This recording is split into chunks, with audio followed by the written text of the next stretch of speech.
पण ज्याला लई अक्कल असते ना त्या लोकांचा कार्यक्रम लई मोठा लागतो, लक्षात ठेवा. लई मोठी अक्कल असणं पण इथं फार मोठी घातक आहे. म्हणजे मला लईच कळतंय हे असणं पण फार भंगारपणा का आपल्या स्वतःसाठी, लक्षात ठेवा.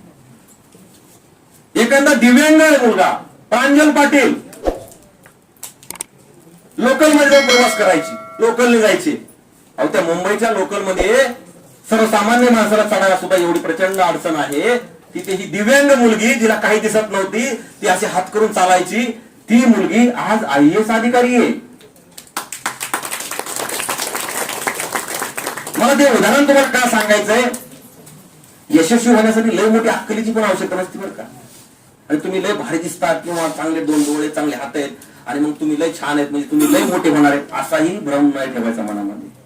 तुमचं कर्तृत्व किती आहे त्याच्यावर तुमचं यश ठरत असं लक्षात ठेवा. तुम्ही त्यासाठी मेहनत किती घेता ते फार महत्वाचं आहे. मी तुम्हाला दिव्यांग